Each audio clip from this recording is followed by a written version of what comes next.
사랑하는 서연의 성도 여러분, 부흥을 사모하십니까? 부흥이 우리 교회 가운데 임하기를 원하십니까? 아멘 하셨다면, 그러면 하나님께서 우리 교회 가운데 부흥을 허락하여 주실 줄 믿습니다.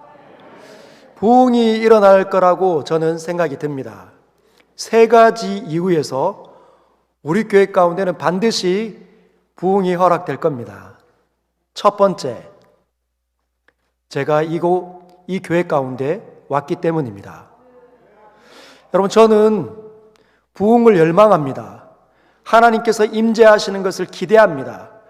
그리고 서연교회 가운데 하나님께서 부흥을 허락하여 주시기를 기대하고 소망하고 기도하고 있습니다. 그래서 반드시 우리 교회 가운데 부흥이 일어날 줄 믿습니다. 두 번째 이유는 저 못지않게 부흥을 열망하시는 여러분들이 이곳에 있기 때문입니다. 교회로 모여서 하나님께서 영광 가운데 임재하시기를 그 누구보다도 간절히 원하시는 성도들이 있기 때문에 부흥이 일어날 줄 믿습니다. 그런데 첫 번째와 두 번째, 이것은 만족이 되어졌죠. 저도 왔고 여러분들도 이 자리에서 부흥을 기대하고 소망하고 있습니다. 근데 첫 번째와 두 번째만으로는 안 됩니다. 저희 모두가 부흥을 열망한다 하더라도 세 가지 측면이 만족하지 못하면 부흥은 절대로 일어나지 않습니다. 어떤 부분이 있어야 할까요? 하나님께서 허락하실 때만 부흥이 일어난다는 겁니다. 그런데 놀랍게도 하나님께서는 우리 교회를 향한 비전을 가지고 있습니다. 저와 여러분들이 지난주에 다 아멘으로 그 약속의 말씀을 받았습니다.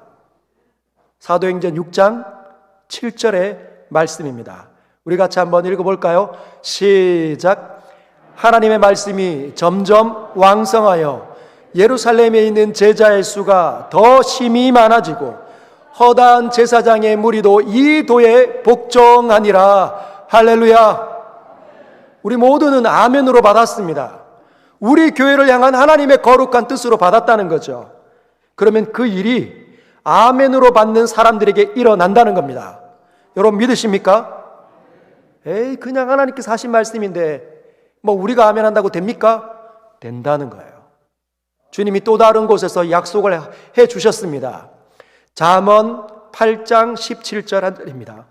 같이 아멘으로 다시 믿음으로 고백하겠습니다. 시작. 나를 사랑하는 자들이 나의 사랑을 입으며 나를 간절히 찾는 자가 나를 만날 것이니라. 하나님께서는 이 세상에 말씀하시기를 나를 사랑하는 자들이 나의 사랑을 입을 것이다. 하나님을 사랑하는 사람들이 모여서 주님을 예배하면 하나님의 사랑이 쏟아지겠다 말씀해 주셨습니다.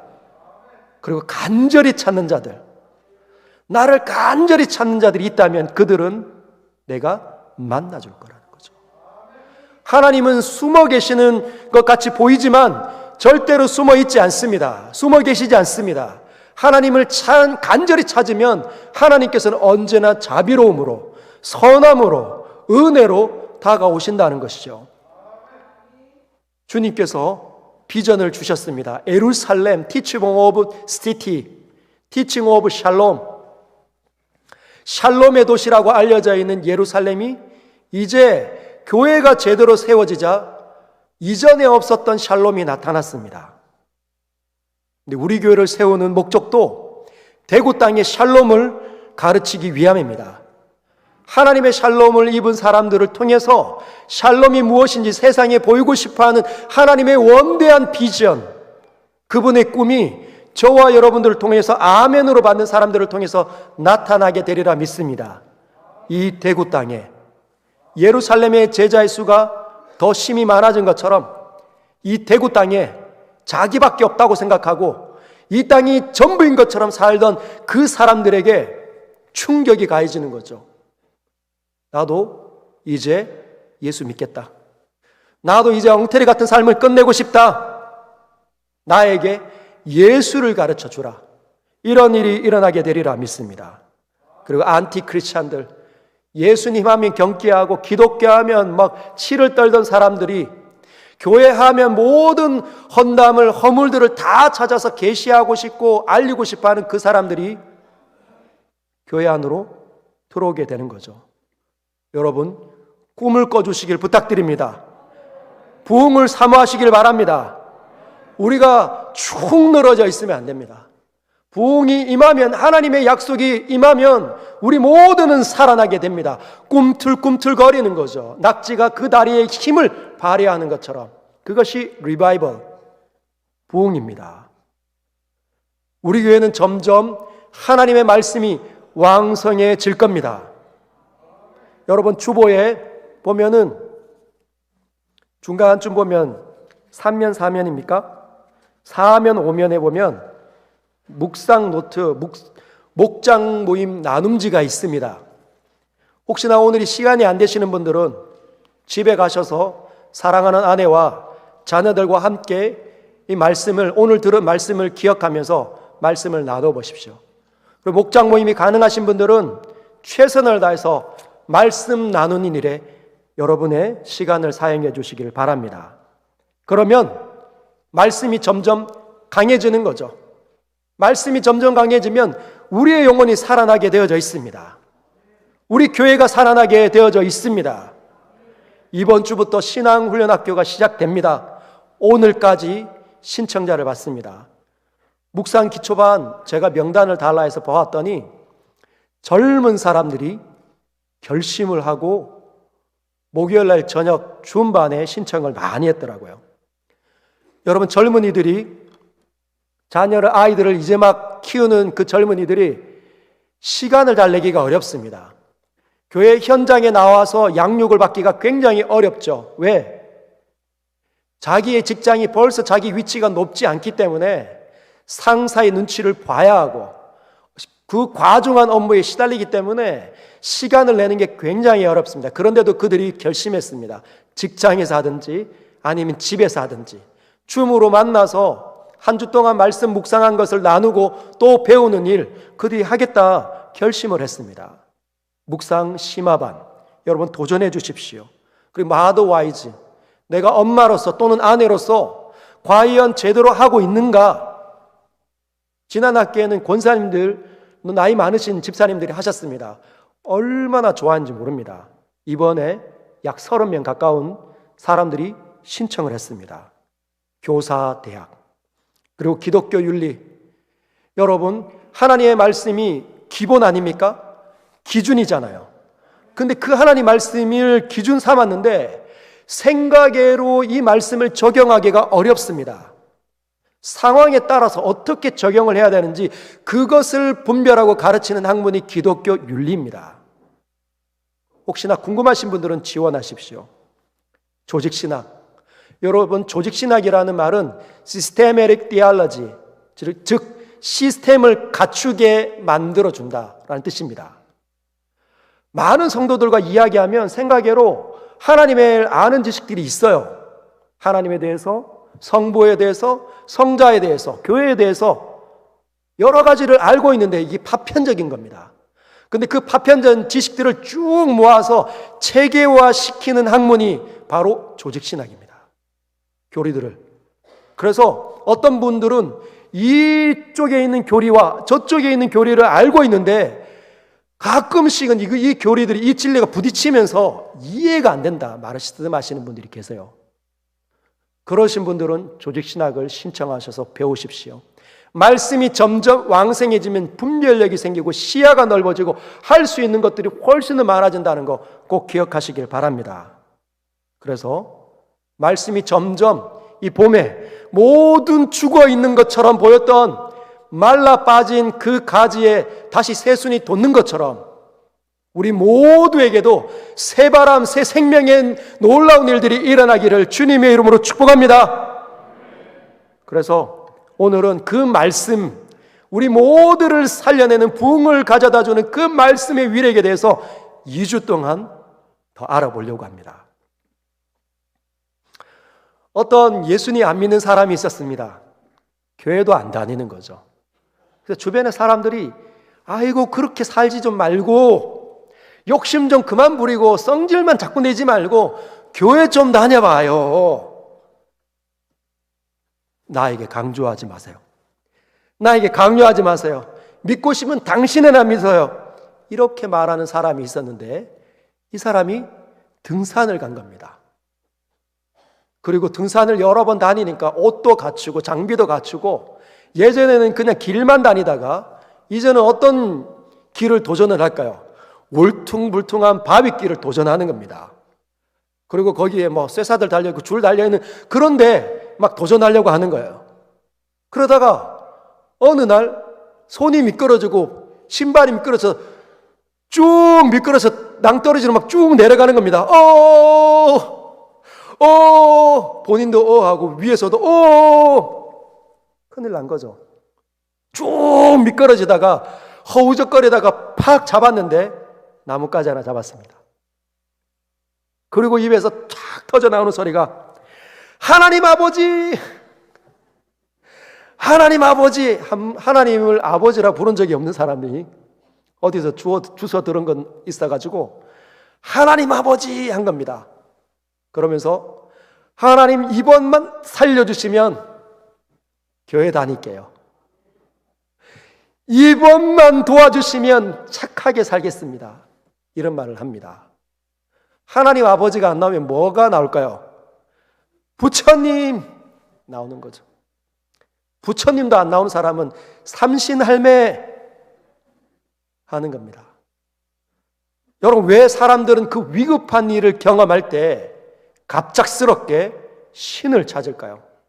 자기의 힘으로 도저히 해결이 안 된다고 생각이 들고 판단이 서게 되면 왜 신을, 교회를 찾아가서 무릎 꿇고 기도하려는 마음이 들까요? 그 이유는 성경이 말하기를 이 땅에 있는 모든 피조물들 가운데 유일한 인간만이 하나님을 알 수 있는 존재로 창조되어졌기 때문이라 말합니다. 그래서 저와 여러분들을 가리켜 성경은 뭐라고 얘기하냐면 한번 따라해 볼까요? 영적인 존재. 영적인 존재. 저와 여러분들은 영적인 존재입니다. 우리 고양이를 보면서 영물이다 하지만 그런 영물과는 비교할 수 없는, 저와 여러분들은 영적으로 분별을 할 수 있는 영적인 존재로 지음을 받았습니다.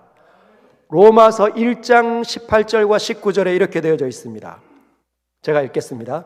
하나님의 진노가 불의로 진리를 막는 사람들의 모든 경건하지 않음과 불의에 대하여 하늘로부터 나타나나니, 이게 무슨 말이냐면 하나님께서 진노하신다는 겁니다. 하나님께서 정말 못마땅해 여기시는 부분인데 그게 뭐냐?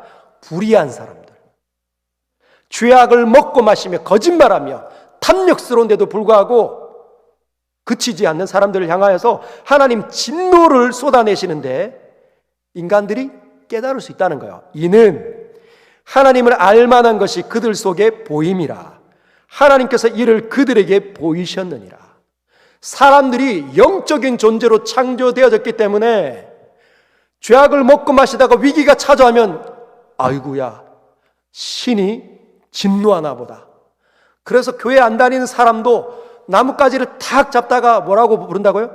아이고 하나님 아버지, 이번만 도와주시면 착하게 살게요. 이런 감각이 사람이라고 하면 누구나 심겨져 있다는 거죠. 사람은 영적인 존재입니다. 그리고 하나님은 영으로 존재하시는 분이세요. 온 땅의 모든 것들을 단번에 하시고 모든 것들을 통찰하시고 그들의 어떤 일들이 일어났는지 다 보시는 분, 무한하신 그 절대자 창조주의 하나님은 영으로 존재하시는데 그 하나님께서 영적인 존재인 사람들에게 자기 자신을 드러내신 때가 있습니다.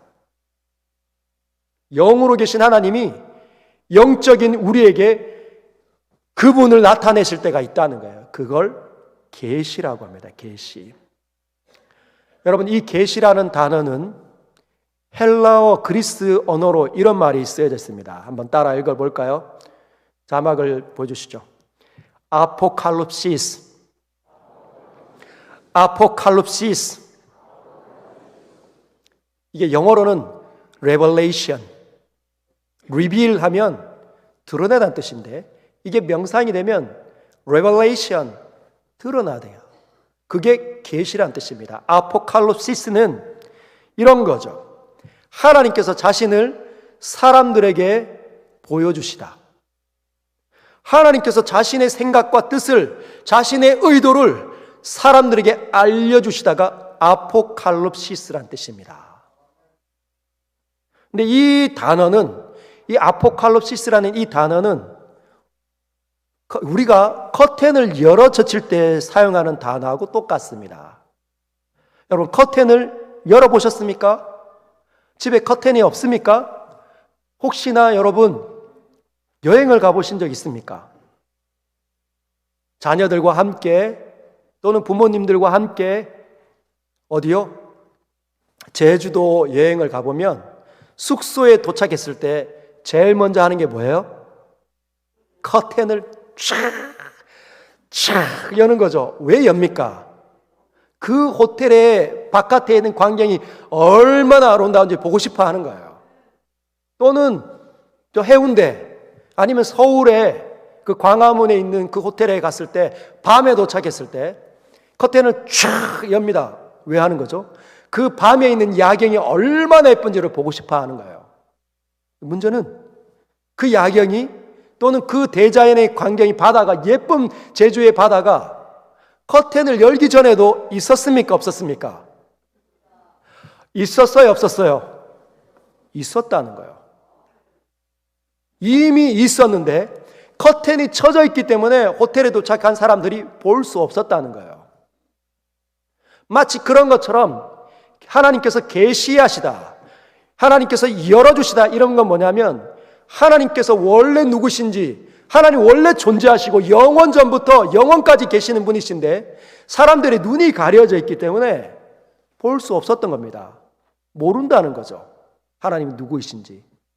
근데 하나님의 계시가 임하면 커튼이 쫙 열어지는 것처럼, 아, 하나님 이런 분이셨구나. 그때 깨닫는다는 거죠. 언제? 계시가 나에게 임할 때. 계시가 임하길 주님의 이름으로 축복합니다.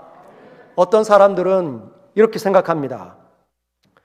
하나님 없이도 잘 살 수 있다고 생각을 하는 사람들이 꽤 있더라고요. 여러분은 하나님 없이도 잘 살 수 있습니까? 우리 모두는 하나님 없이 잘 살 수 있는 존재로 창조되지 않았습니다.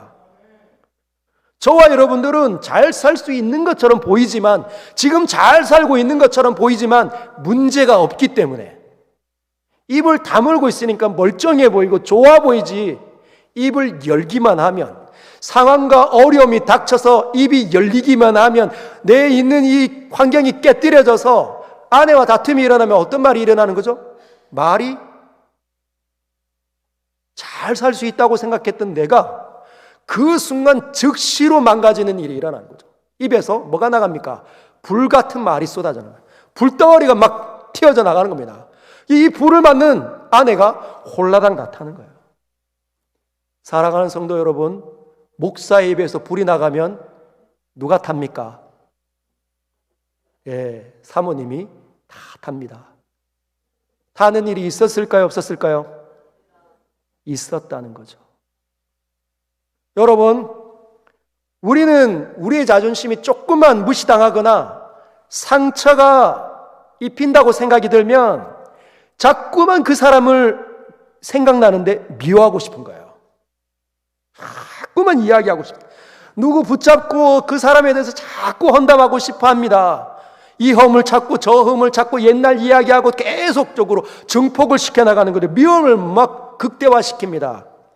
감히 나를 별것도 아닌 것이 하면서 씩씩거리고 있는 이 모습, 이 추한 모습이 자기의 눈에는 안 보인다는 거예요. 이렇게 망가져서 사람을 미워하고 있다는 자기의 이 추한 모습이 그 사람에게는 없습니다. 누구만 보입니까? 상대밖에 안 보인다는 거예요. 그래서 뭐가 필요하다? 계시가 필요하다. 하나님께서 그 사람의 눈을 휙 열어주시면 자기가 지금 뭘 하고 있는지가 드러난다는 거죠. 그때 멈춰지게 된다는 겁니다. 계시가 그런 역할을 하는 거죠. 우리 모두는 계시가 필요합니다. 계시를 사모하시길 주님의 이름으로 축복합니다. 이 계시에는 두 가지 종류가 있습니다. 하나는 일반 계시, 또 다른 하나는 특별 계시입니다. 한번 따라 읽어볼까요? 일반 계시, 일반 계시, 특별 계시, 특별 계시. 여러분, 일반 계시는 뭘까요? 일반 계시는 하나님께서 자기 자신을 드러내는데 일반적인 사람들도 경험할 수 있는 계시라는 게 있다는 거죠. 사람이라고 하면 누구나 하나님에 대해서 알 수 있는 계시가 바로 일반 계시입니다. 뭘까요? 사람들은 그런 위기에 봉착했을 때나 또는 대자연의 광경에 압도될 때, 막 나야가라 폭포에서 억수 같은 물이 막 굉음을 쏟아내면서 막 부어질 때 사람들은 우와 다 입 벌리고 있습니다. 턱 빠질 정도로. 그러면서 창조주가 있나 보다. 우주를 보면서, 저는 바다를 참 좋아합니다. 그 넓은 대양, 잔잔한 것 같은데 멀리 보면 막 파도가 이는, 그리고 윤슬을 아세요? 윤슬?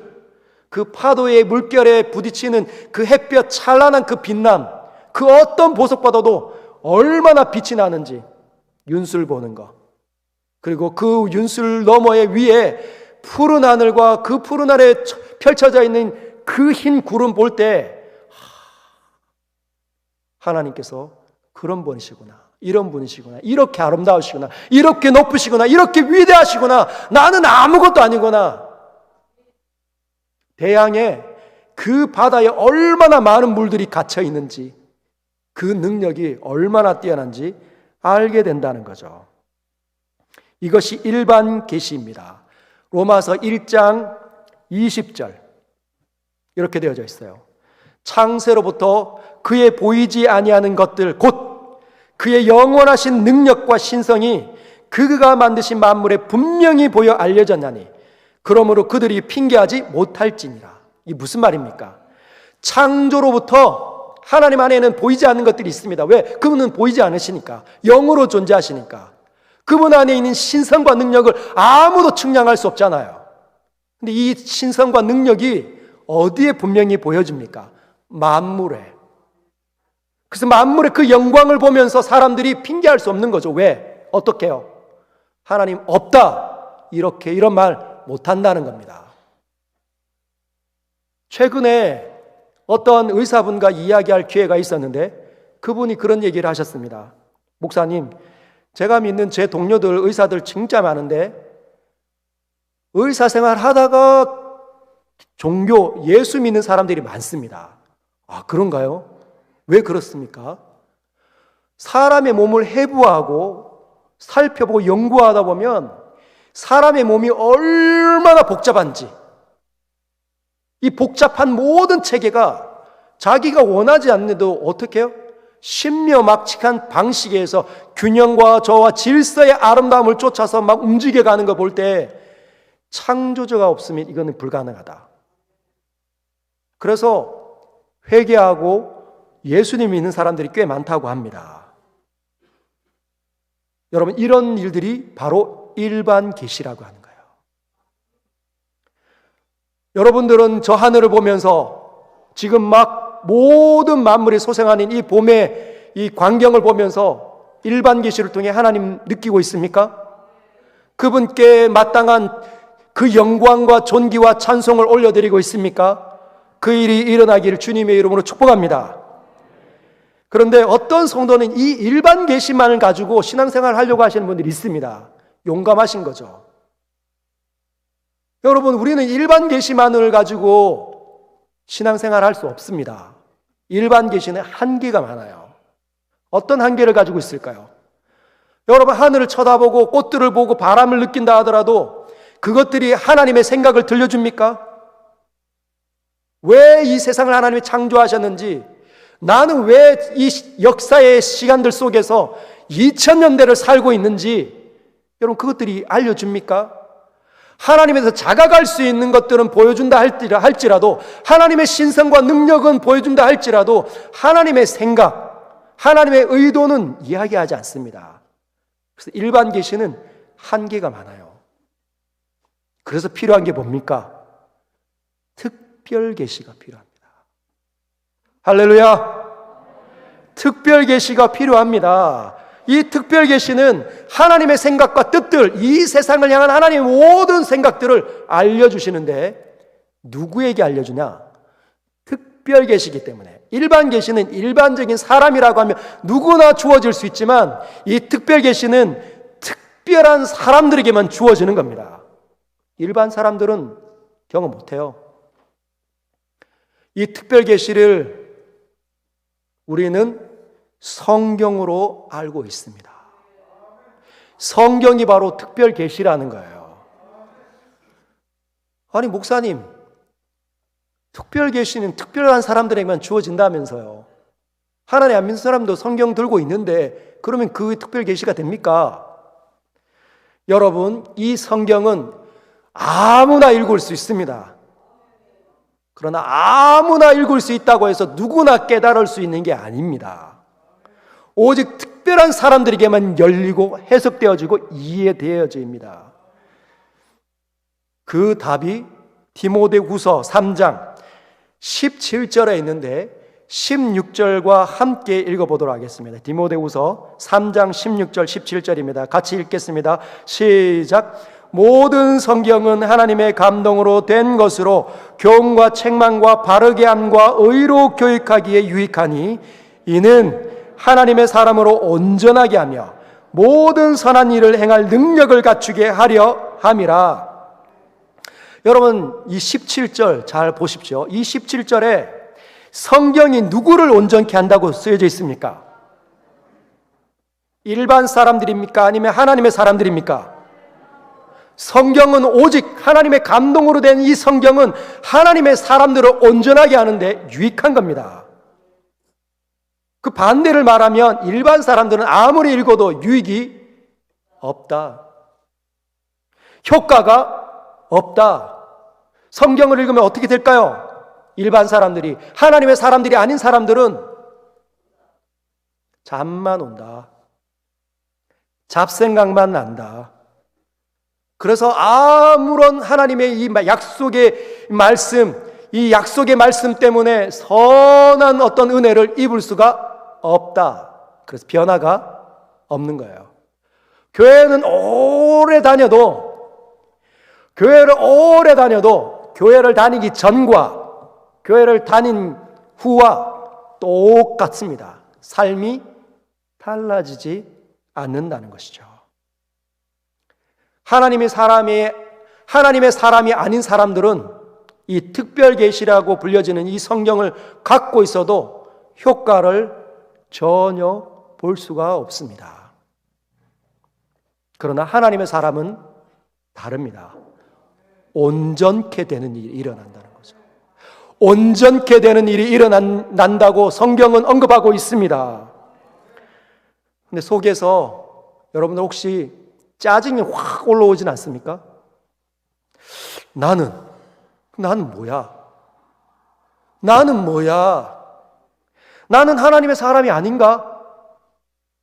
변화가 없는데 성경을 읽어도 잠만 오고 잡생각만 하고 변화가 한 번도 없는데 나는 하나님의 사람이 아닌가? 혹시 그런 마음이 드시면서 짜증이 일어나시거나 또는 듣고 싶지 않은 마음이 막 이렇게 일어나진 않는지. 여러분, 두 가지 측면 때문에 이 일이 일어납니다. 하나님의 말씀이 나에게 유익이 되지 않고 변화를 일으키지 못하는 두 가지 측면이 있습니다. 첫 번째는 중요합니다, 여러분. 첫 번째는 진짜 그 사람이 예수님을 믿은 적이 없기 때문에 하나님의 사람이 아닌 거예요. 아직 예수님을 나의 왕으로 영접하지 않은 겁니다. 여러분, 예수님에 대해서 안다고 영접한 거하고는 다른 겁니다. 아는 것과 영접한 건 다른 거예요. 아, 그래, 예수 믿으면 구원받는다 하고 교회 다니면 뭐가 어떻게 되고, 이거 아는 거, 이해하는 것과는, 영접한 것과는 전혀 다르다는 거예요. 영접한다는 말은 십자가에서 죽으신 저분이 하나님을 향한 나의 사랑의 증표구나, 내 대신 죽으셨구나, 내 자신이 너무 미워 죽겠는 겁니다. 그래서 막 화도 나고 수치스럽고 부끄럽고 막 미치겠고, 그러다가 회개하고 반성하고 이제는 살겠습니다, 주님 때문에 살겠습니다, 내 인생 주님께 온전히 드리겠습니다, 이게 왕으로 영접하는 겁니다. 주님을 그때 믿는 거예요. 그런 사람들이 바로 하나님의 사람들인 거죠. 그래서 아직 그 일이 안 일어났기 때문에 성경을 끊임없이 읽어도 변화가 없는 겁니다. 그렇죠. 오늘 말씀에 의하면. 두 번째는 예수님을 진짜 믿어서 왕으로 영접한 적이 있는 거죠. 신앙생활 하는 동안 가운데 진짜 예수 앞에 섰던 적이 있어서 가슴을 치고 회개하고 주님을 받아들인 적이 있는 사람들, 그 사람들은 진짜 예수님 믿은 사람들입니다. 근데 이 사람들이 왜, 하나님의 사람들인데 왜 변화가 없습니까? 이유가 있습니다. 굉장히 단순한 거죠. 성경을 읽지 않는 거예요. 모든 이 삶의 양식들이 음식만으로 이루어진 게 아니라 하나님의 약속의 말씀을 통해서 우리가 산다는 것을 모르는 겁니다. 그러니까 성경을 안 읽는 거예요. 용감하게 하나님의 사람이 되었음에도 불구하고 하나님의 말씀을 읽지 않고 세상을 사니까 변화가 안 되는 거죠. 어떻게 해요? 옛날 방식으로 그대로 사는 겁니다. 훈련이 안 되니까, 성경을 읽지 않으니까 익숙하지 않아요. 이걸 서서히 해내지 못하는 겁니다. 여러분 혹시 아이들, 젓가락질 하는 아이들 본 적 있습니까? 엄마, 나 이 젓가락을 쥐어주면 요즘에 아이들에게 젓가락질을 할 수 있도록 뭔가 플라스틱 해가지고 손가락 걸어서 쓸 수 있는 거 주잖아요. 근데 아이가 싫어요. 이걸 던져버립니다. 나 안 해! 하고 던졌어요. 그리고 어떻게 합니까? 젓가락질을 가르쳐 주니 젓가락질을 여기 2개 끼워가지고 이렇게 계속 하는 거예요. 근데 이렇게 젓가락질 하시는 분들이 꽤 많은데, 성인대도 이렇게 합니다. 근데 매우 잘해요. 김치도 잘 집어먹고 반찬도 잘, 콩나물도, 시금치도 잘 드시는데 이렇게 하시는 거예요. 왜 이렇게 합니까? 처음에 습관을 안 들인 거죠. 이렇게 하는 게 불편하니까 던져버린 거죠. 자기 마음대로 한 겁니다. 마치 그런 것처럼 성경을 읽지 않으면 변화되는 습관이 생겨나지 않으니 변화가 안 되는 거예요. 사랑하는 성도 여러분, 그래서 이 자리에 계신 모든 성도들에게 하나님의 아버지의 이름으로 여러분들에게 도전합니다. 성경을 읽으시길 바랍니다. 성경을 읽어내시길 바랍니다. 여러분, 어거스틴 알고 있습니까? 어거스틴이라는 사람을 들어보셨습니까? 교회 가운데 정말 유명한 사람입니다. 이 어거스틴, 제가 존경하는 성경 인물 말고, 성경 인물이 끝나고 난 다음에 교회사 역사 가운데 3분이 계시는데, 한 분은 어거스틴, 아우구스티누스라고 읽혀지기도 하는 어거스틴, 두 번째는 프랑스어는 깔뱅이라고도 얘기하지만 영어로는 칼빈, 어거스틴과 칼빈, 세 번째는 미국에 공부하러 갔던 조나단 에드워즈 목사님, 미국의 대각성을 이끌었던 조나단 에드워즈 목사님, 이 3분을 제가 존경하는데 첫 번째 인물이 어거스틴입니다. 이 어거스틴은 교회사 가운데 굉장히 중요한 위치에 있는 분입니다.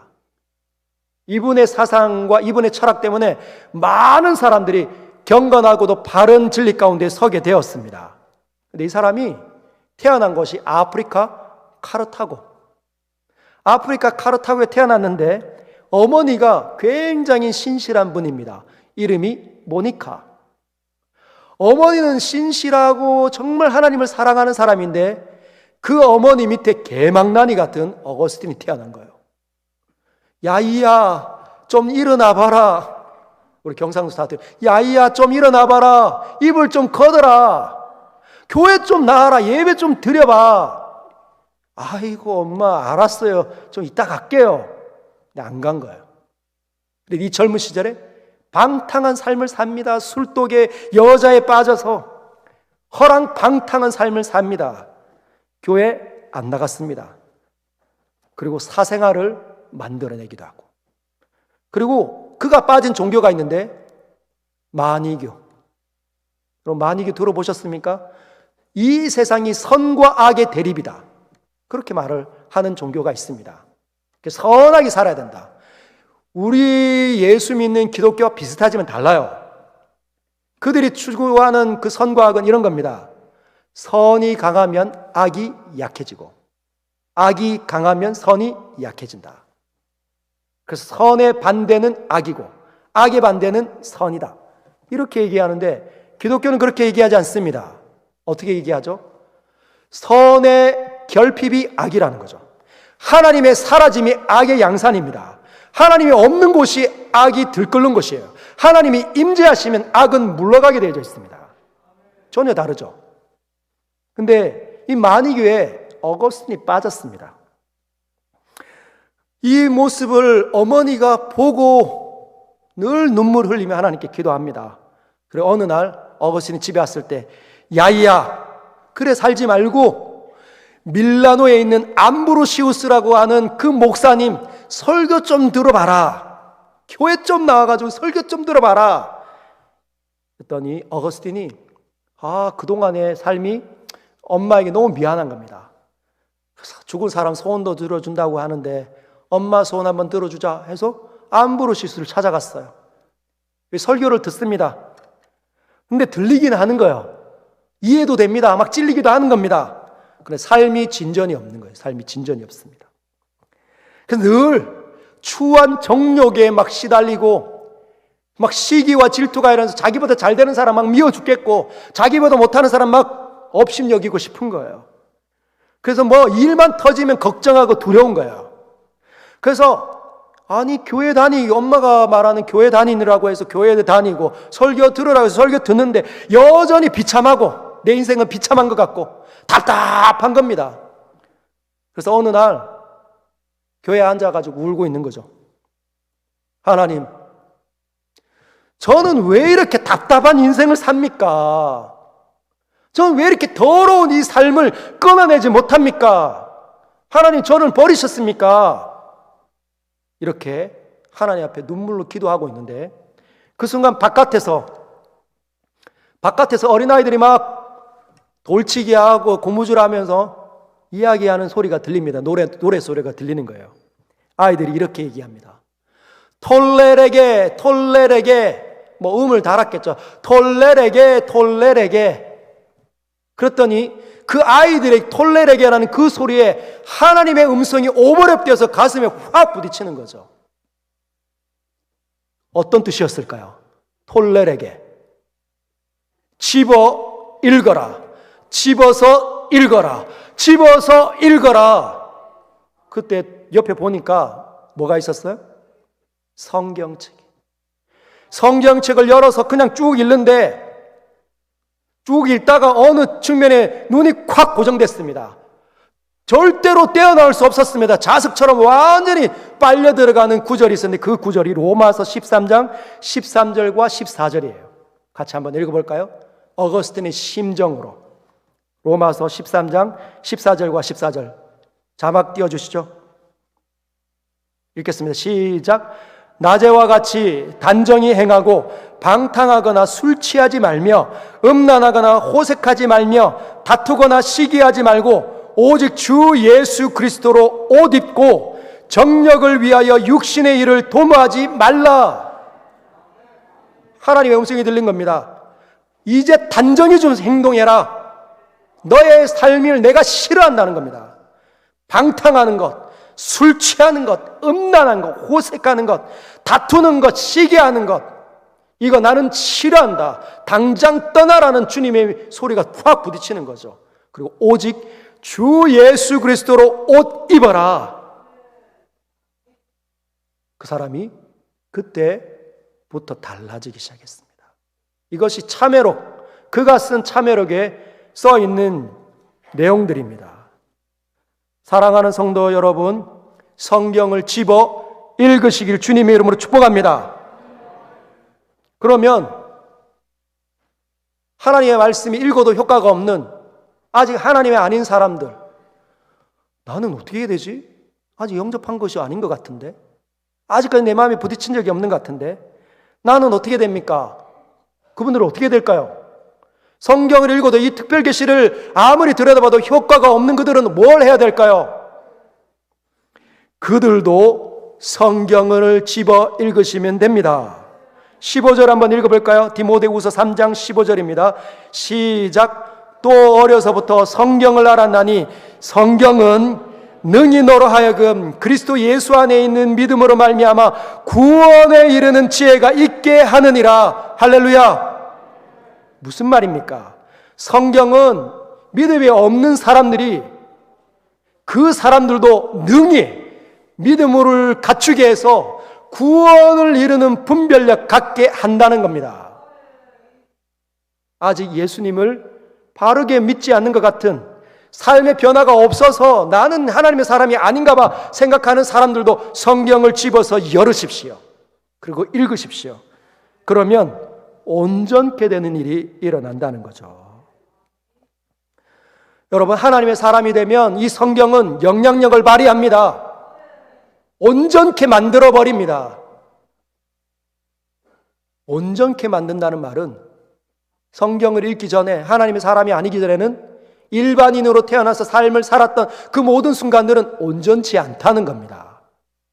뭐가 온전치 않을까요? 제일 두드러진 온전치 않음이 뭡니까? 말. 이 랭귀지, 언어가 온전치가 않아요. 하나님께서는 말씀하시는 분이시죠. 태초에 하나님께서 천지를 창조하실 때 말씀하십니다. 그 말씀으로 창조해내는데 우리가 하나님을 닮아서 말을 잘 사용할 수 있는 존재로 지음받았다는 거예요. 근데 타락한 상태로 태어나니까 이 말이 온전치가 않아요. 여러분, 우리나라는 다른 나라에 비해서 교육열이 굉장히 높습니다. 미국만 해도 세계 1위의 나라라고 말한 미국만 해도 문맹률이, 영어를 사용하지만 영어를 읽거나 쓰지 못하는 사람이 얼마나 많은지 몰라요. 우리나라는요. 거의 없죠, 요즘에. 누구나 다 언어를 읽고 쓰고 합니다. 중고등학교는 기본. 요즘은 대학은 아이들 거의 다 나옵니다. 그리고 대학원 나온 사람도 많아지기 시작했고, 그 중에 박사학위를 가진 사람들 얼마나 많아진지 몰라요. 국어도 아이들이 중고등학교 때 얼마나 많이 배웁니까? 논술 학원도 가고 밤 늦게까지 공부하는데 이 말을 잘 사용하지 못한다는 거예요. 말을 온전하게 사용해야 되는데, 말을 쓰면 사람들이 살아나고 위로를 경험해야 되는데 이 말을 하면 상대가 못 알아들어요. 여러분 어떻습니까? 여러분 말을 하는데 내 남편은 정말 잘 이해한다, 그렇나요? 아내가 막 나를 잘 이해해 주는 거야. 그 말은 말을 잘 못한다는 거죠. 툭 하면 흥분해가지고 빈정거리는 말을 나옵니다. 그거밖에 안 돼? 너 아이들 사랑하라고 줬는데, 하나님께서 선물로 줬는데 아이들이 영혼을 망칩니다. 뭘로? 말로. 야, 그거밖에 못하냐? 친구가 뭘 얘기하는데 나 같으면 죽겠다, 야. 왜 그런 말이 튀어나오는지. 야, 나 같으면 벌써 죽었어. 그것이 얼마나 강력한 무기가 돼서 그 사람 안에 콱 박힌지 몰라요. 친구가 그 말 듣기 위해서 그 얘기를 한 게 아닌데 말을 잘 사용하고 못해서 더 팍 박힙니다. 아내, 남편도. 탓하는 말, 당신이. 여러분, 이게 온전치 않은 거죠. 근데 하나님 말씀을 들으면 어떻게 됩니까? 이 입이 첫 번째 바뀌는 거예요. 우리가 예수님을 영접하고 성경을 자꾸 읽고 묵상하다 보면 어떤 말이 일어납니까? 옛날에는 순식간에 받아치게 해야 되는데 그 즉시로 뭐 날아가야 되는데 참는 겁니다. 참기 시작하는 거예요. 한 번, 두 번 참기 시작합니다. 그리고 인내하는 거죠. 죄송합니다. 미안합니다. 원래는 죄송합니다, 미안합니다가 한 번도 안 나올 이 불가능한 사람인데 미안합니다. 미안해. 여보 미안해. 절망하고 있고 두려워하는 남편에게 여보 괜찮아. 내 기도할게. 힘내. 그런 말 나오는 겁니다. 이게 온전한 거죠. 여러분 이 말을 잘 사용하시길 주님의 이름으로 축복합니다. 그러려면 하나님 말씀이 나에게 부딪혀야 된다는 거예요. 그러지 않으면 여전히 망가지는 말들을 합니다. 망가뜨리고 있다고 생각도 안 드는 거예요. 내 기분이 막 상하면서. 여러분 두 번째는 마음이 망가져 있습니다. 마음이. 사람들의 마음이 망가져 있어요. 여러분은 어떻습니까? 이 샬롬이 유지되어 있습니까? 온전합니까? 아니면 별것도 아닌 것 때문에 지금 어렵고 힘들다고 생각합니까? 두렵습니까? 두려움에 갇혀 있습니까? 사람들이 막 미워 죽겠습니까? 여러분, 하나님의 말씀이 들리면 내 마음에 샬롬이 임하게 되는 거예요. 여러분, 갓난아이 키워보셨죠? 갓난아이들이 밤에 울지 않습니까? 왜 울어요? 무서우니까. 엄마와 아빠의 체온이 안 느껴지니까 무서워서 우는 겁니다. 깜깜함에. 그런데 아빠가 부시시 일어나는 거죠. 우리 왜 그래? 안고 달랩니다. 저들 물리죠. 그때 아이는 엄마의 채취를 느끼고 엄마의 소리를 들으며 안정감을 찾아요. 우리가 하늘 아버지의 소리가 나에게 들릴 때 우리를 두렵게 하는 그 모든 것들은 아무것도 아닌 걸 알게 됩니다. 하나님의 소리가 이 기록된 말씀이 열려서 하나님의 음성으로 내 마음에 부딪히면, 내 영혼에 부딪히면 하나님 살아계시고 내 옆에 계시고 깨어 계시고 나를 돌보고 있다는 것이 느껴지면 걱정스럽고 두려운 일이 일어나도 절망하지 않는 거예요. 그것이 온전함입니다. 바깥의 상황이 변질된다 한다 할지라도, 밖에서 변화무쌍하게 나에게 다가온다 할지라도 하나님의 소리가 들리면 두려워하지 않게 된다는 거죠. 안 들리면 옛날처럼 되는 거예요. 하나님의 사람들인데 말과 마음의 상태가 온전함에서 멀어졌다. 하나님의 말씀을 가까이 하지 않는 거예요. 여러분 엎드리십시오. 하나님 앞에 구하시길 바랍니다. 여러분 화막 내는 사람, 마음이 다 3분 5분 갈라져고 막 화내시는 분에게 한번 가서 이야기해 보십시오. 집사님 제발 좀 화 좀 내지 마십시오. 그럼 그 집사님이 화 그칠까요? 여보 제발 좀 화 좀 내지 마. 그러면 여보 내가 화냈나? 그런 사람 본 적 있습니까? 어떻게 하죠? 더 큰 화가 일어납니다. 내가 화를 내고 있다는 걸 가르쳐주면 더 수치가 나서 화가 막 치밀어 오르죠. 여러분 마음이 깨뜨려졌기 때문에 온전함을 잃어버린 상태에서는 온전함으로 나아갈 수가 없습니다. 온전함이 다시 나에게 부어져야 온전함이 생겨나는 거예요. 어떤 집사님에게 제발 화 좀 내지 마십시오 하면 그 집사님 교회 나갑니다. 그냥. 그게 어리석은 거죠. 그래서 하나님의 소리가 들려야 다시 우리는 그때 바뀌는 겁니다. 하나님 이외에는 우리가 온전함으로 다시 나아가는 일이 없다는 거죠. 그래서 성도 여러분 성경을 읽으십시오. 히브리서 4장 12절 이렇게 되어져 있습니다. 하나님의 말씀은 살아있고 활력이 있어 좌우의 날선 어떤 검보다도 더 예리하여 혼과 영과 및 관절과 골수를 찔러 쪼개기까지 하며 또 마음의 생각과 뜻을 판단하나니. 여기 보면 하나님 말씀이 뭘 한다고 되어져 있죠? 예리한데 수술하는데 혼과 영, 우리의 영혼 안에 묻어있는 그 더러움을 다 끊어내는 겁니다. 정확하게. 근데 또 있어요. 관절과 골수를 찔러 쪼개기까지 한다는 거예요. 영혼만 소생되는 게 아니에요. 하나님 말씀을 읽으면 영혼만 소생되는 게 아닙니다. 뭐까지 된다는 거죠? 육체까지도 생명 안으로 들어가게 된다는 거예요. 균형과 조화와 질서의 이 아름다움이 영혼과 육체 가운데 뚫고 들어오는 겁니다. 그게 하나님의 생명의 역사입니다. 할렐루야. 하나님께서 저와 여러분들을 생명력 있게 만들어 부흥을 경험하게 해서 하고 싶어하는 일이 뭡니까? 하나님의 영광을 드러내는 존재로 사용하고 싶어하는 거죠. 그런데 이 하나님의 사람들이 온전치 하나도 온전하지 않고 틈만 나면 싸우고 틈만 나면 욕하고 틈만 나면 미워하고 성질 내고 화를 내고 두려워하고 걱정하는 이 온전함이 다 망가져 있는 사람들을 통해서 하나님의 사람들을 통해서 어떻게 하나님께서 영광을 드러내실 수가 있겠습니까? 불가능한 거죠. 그래서 저와 여러분들은 이제 이 말씀이, 이 특별 계시가 내 안에서 강하게 살아 역사되어질 수 있도록 많이 읽으시고 많이 묵상하시고 많이 연구하시길 주님의 이름으로 축복합니다. 그러면 여러분의 영혼과 육체가 달라질 뿐만 아니라 가정이 달라집니다. 교회가 달라집니다. 우리 같이 하나님 말씀을 놓고 들은 말씀을 가지고 기도하도록 하겠습니다.